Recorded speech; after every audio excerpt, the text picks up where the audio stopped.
Hi guys, welcome to my channel, My Scrapbook.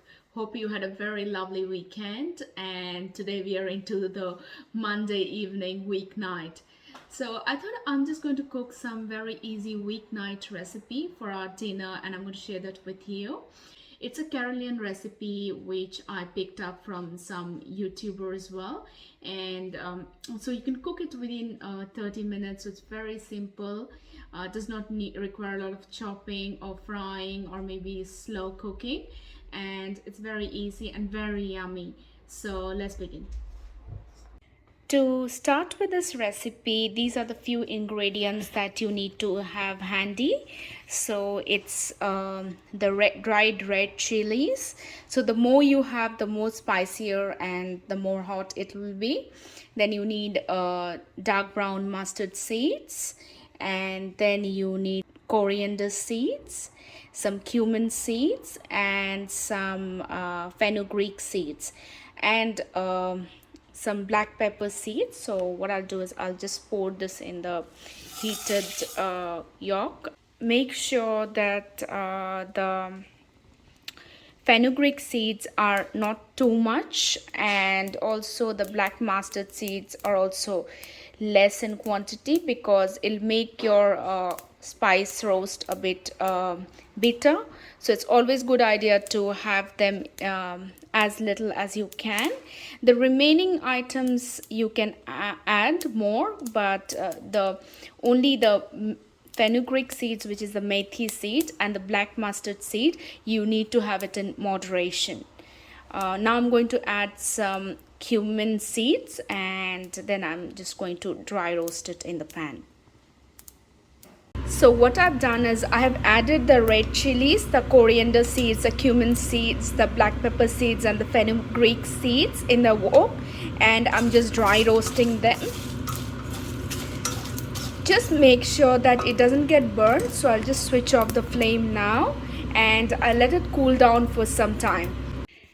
To marinate the prawns, I have used some yogurt, 1 full tablespoon of yogurt, and some turmeric, a little bit of salt, and red chili powder. And then I'd marinated the prawn and kept it in the fridge for an hour. But if you are in a rush and you don't have the time to keep it in the fridge, that's fine. Just keep them marinated for 15 minutes and then you're good to go. My spice mixture has cooled down, so I have added it to the spice grinder, and now it's time to give it a good grind. I want it like fine and not coarse, so make sure the spices are as fine as you can, and I have to ground it like really dry. So don't add any water at this stage, so just grind it dry and grind it fine.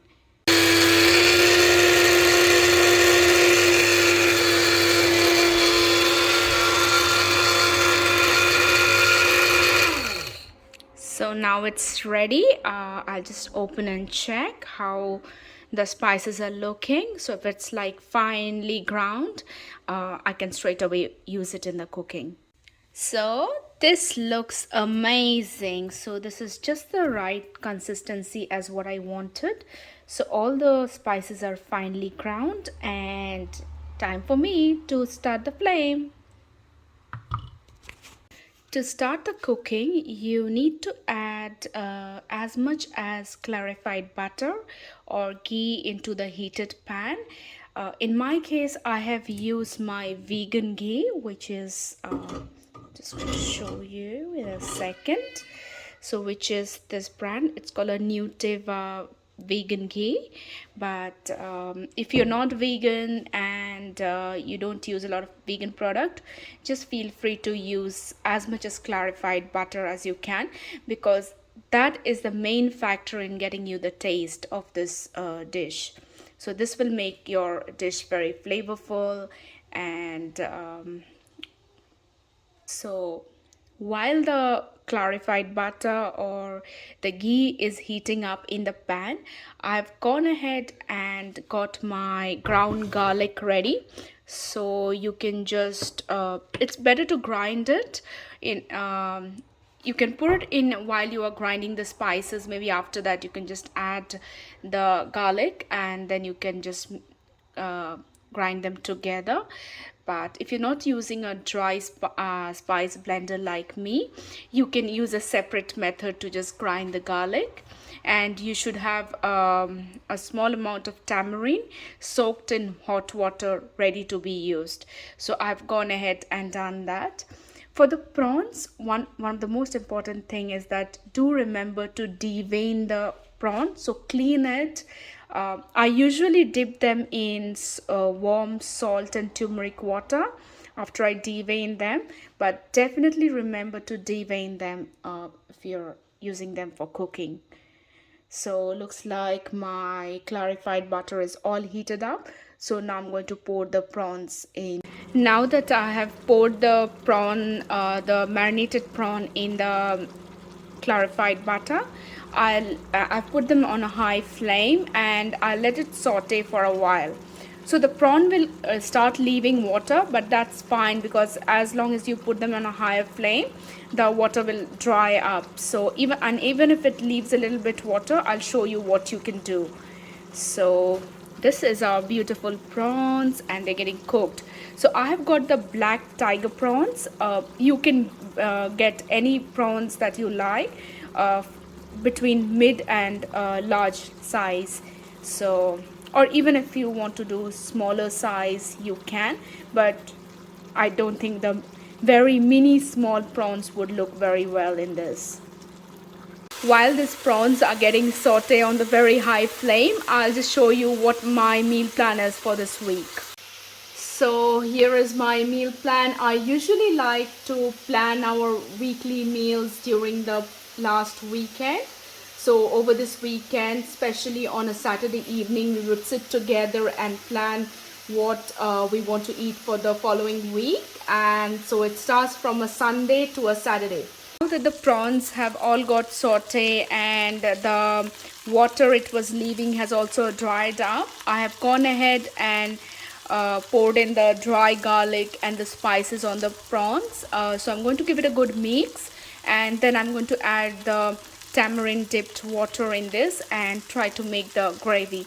So that's it, and then you can add some curry leaves to garnish it, which I'll show in the later stages. Now I've poured in the liquid where I mix the piece of tamarind.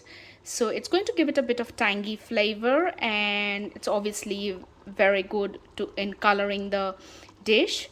So now I'm letting it simmer in a low flame for like another 5 minutes, and also I let the liquid gravy to evaporate a little bit, and then once it's like rich in the gravy, we're just going to switch off the flame.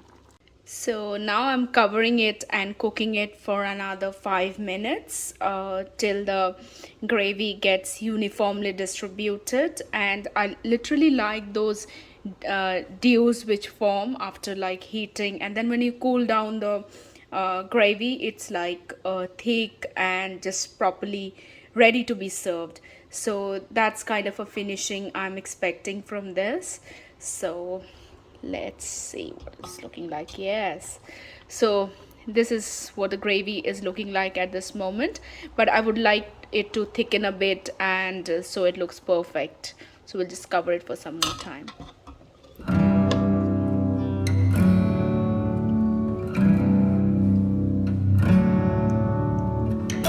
Finally it is ready, and I have just turned off the gas.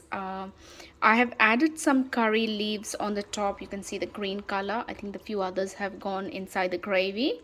So this is the last step, and even after this, if you want to make it even more flavorful, you can add just 1 teaspoon of clarified butter or ghee, but for me this is fine.